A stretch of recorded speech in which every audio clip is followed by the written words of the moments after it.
Hello, and welcome to episode 1 of the audio companion to my book, The Imperfect and Unfinished Math Teacher. My name is Chase. I'm so glad you're here. I'm recording these opening episodes from the family hay farm in Independence, Oregon, and you'll hear birds in the background, among other things, and I hope they add a nice touch for us.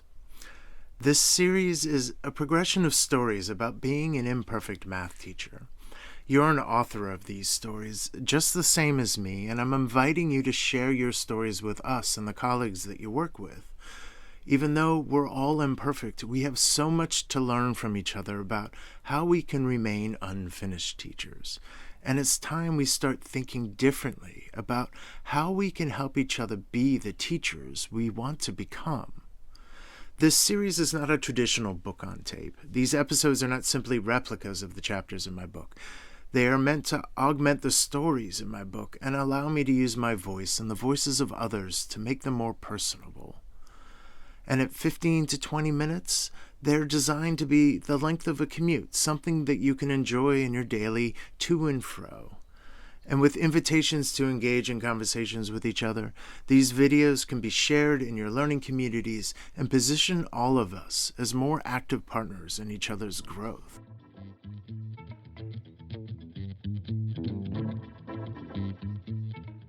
The purpose of our journey is more professional flourishment. You've felt flourishment before. It's what you feel when you're in the zone, in the flow as a teacher. When despite the challenges we face, we're able to create math classrooms where we see our students thinking, thriving, and happy. Flourishment is a sense of professional well-being and resilience, which is something I think we all need right now as teachers. This job is too damn hard not to be in love with the work that we're doing, and I hope that this series elevates and expands our capacity for more professional flourishment, individually and collectively, together.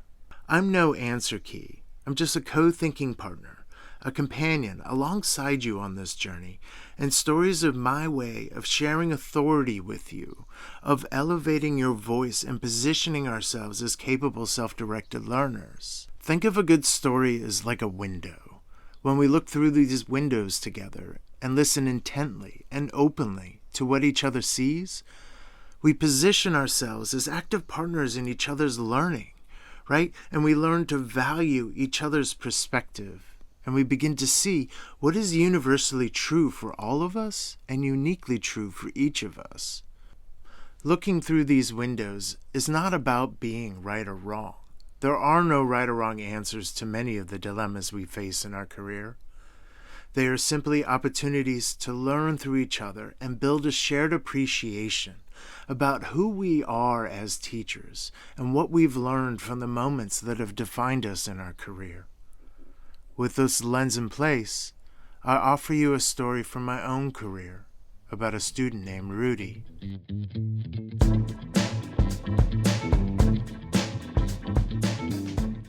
Affable, humorous, and equipped with a charming smile, Rudy had a special knack for lifting everyone's spirit when he walked in the room. He was outwardly curious and had an earnest desire to help others.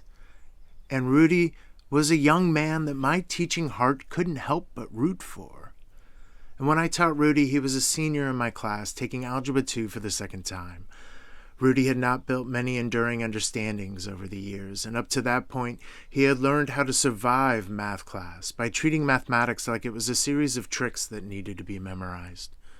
And in the fall term, he crammed for tests, made use of extra help, and would retake exams, sometimes 3 or 4 times, until he earned a passing grade. The spring term, however, was a different story. As the demands of his senior project and other coursework mounted, he fell further and further behind in math class. Now the consequences for failing were significant.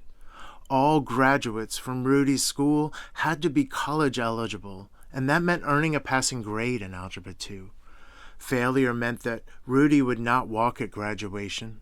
His pathway to a diploma would be extended into the summer, and he risked letting down his family's hopes that he would be the first to go to college and earn a degree. Needless to say, A lot of people's dreams were riding on Rudy's shoulders and his grade in Algebra 2. About 3 weeks before graduation, Rudy started to come to tutoring after school most days. He practiced problems enough that he was able to get right answers on the most basic and routine problems from some of the unit tests he had failed. He completed his financial literacy project on exponential functions, but despite his best efforts, the deadline for senior grades came and went, and he still couldn't show much understanding of some of the core content. Time had run out for Rudy and me. Now what? And this is what I said to Rudy. At 7 p.m., on the last day of school, less than 48 hours until his potential graduation ceremony and earning his diploma. Remember, his cap and gown are hanging in his bedroom closet at home. I have to fail you, Rudy. You could see the dreams slide off his shoulders and hear them shattering on my classroom floor. And to his credit, he mustered his famous Rudy smile one more time, looked me in the eye, and gave me a genuine thank you as he shook my hand. His heavy steps echoing down the metal ramp from my bungalow classroom still haunt me. Whoomp, whoomp, whoomp.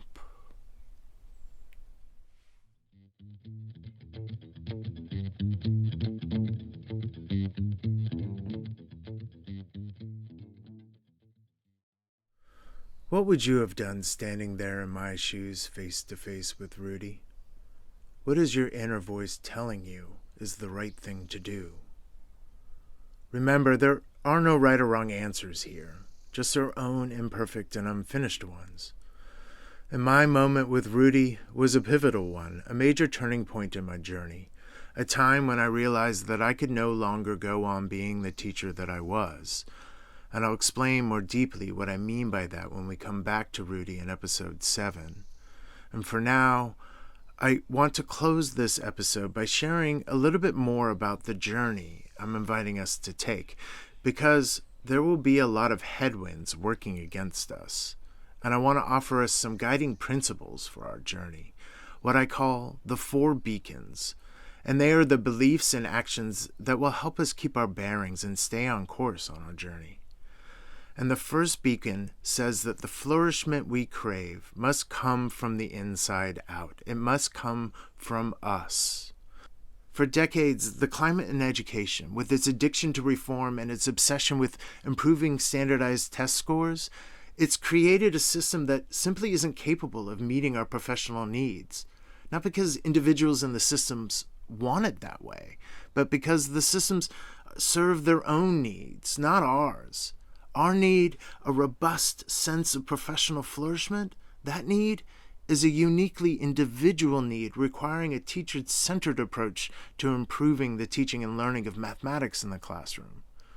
And unfortunately, and we all know this, we work in a top-down management system designed to do different things like standardize the teaching and learning of mathematics and establish tools of accountability and assessment and enforce compliance to mandates by attaching funding to performance, and to do these things as efficiently as possible in a one-size-fits-all bureaucratic approach.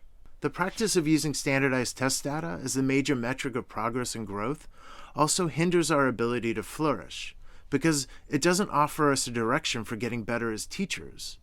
The math scores of our students, after all, will never tell us how to improve our teaching for our students, because it doesn't tell us what our students need. Why did they get the answer wrong? We never know. And the bottom line is that PD isn't working, and it'll continue to not work. And the first beacon tells us that we must stop waiting for something that will never come. We must learn to take ownership over our own professional well-being and reclaim control over our professional development. And I know that we're overworked, and I know that I'm asking us to do more. So I know we need to be properly motivated. And here we get to the second beacon. We must focus on measuring what we value. measuring what nourishes us as teachers, and that is the human data that students give us that tell us that they're thriving. I mean, that's what makes us feel good at the end of the day and gives us flourishment, right? Witnessing our students developing a positive math story, thriving and thinking and engaged in math class, those are the math classes that really nourish our passion. We're motivated to get better at generating that data and generating the laughter and the wonder and the aha moments that tell us our students are enjoying math class. And by the end of these episodes, you will be able to do things as a teacher that you currently cannot do. And you'll be able to accelerate your own growth moving forward. And that is what I'm offering us on this journey. More nourishment, more wholeness, and a greater sense of efficacy by helping you focus on what you value. In other words, more flourishment.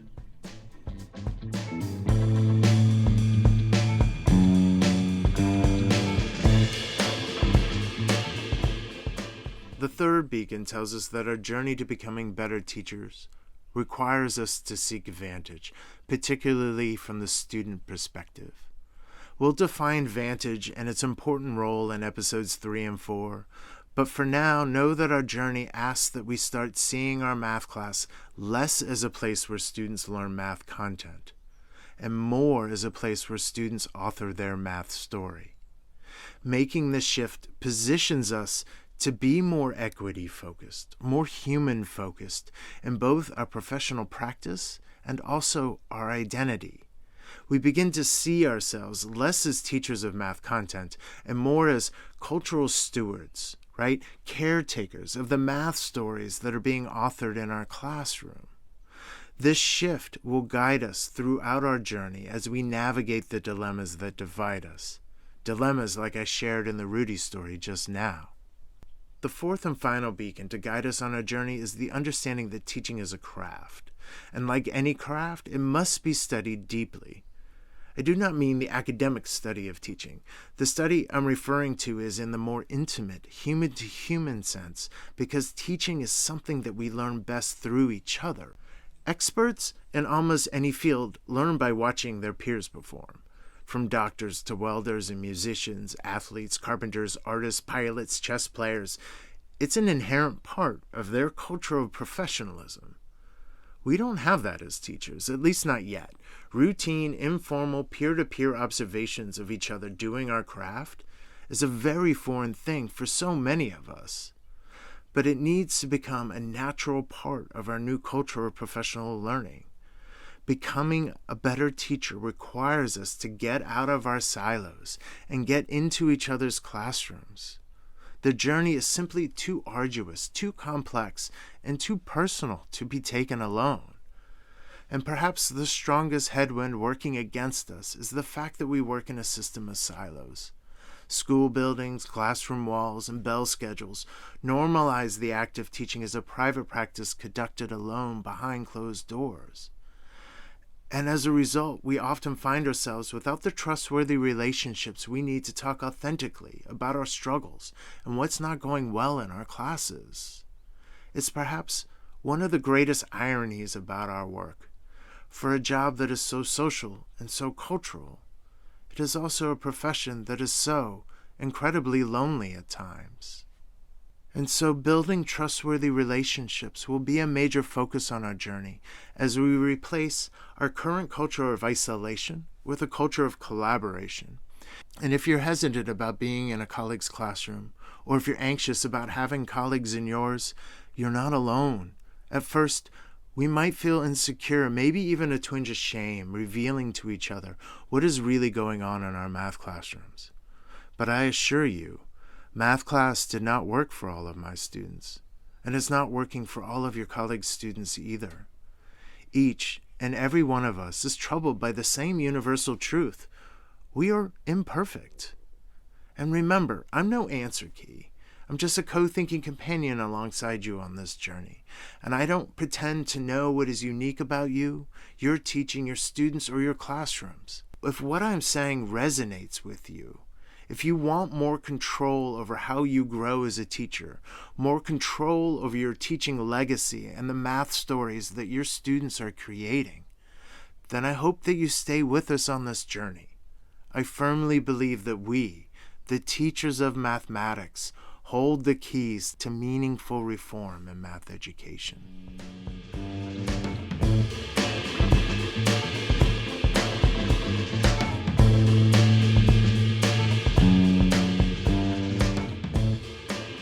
Between now and next time, share this video with your colleagues. Invite them to join us on this journey. Let's start sharing what we've learned on our journey as imperfect and unfinished math teacher. Teaching is a craft we learn best through each other. I'll see you down the road.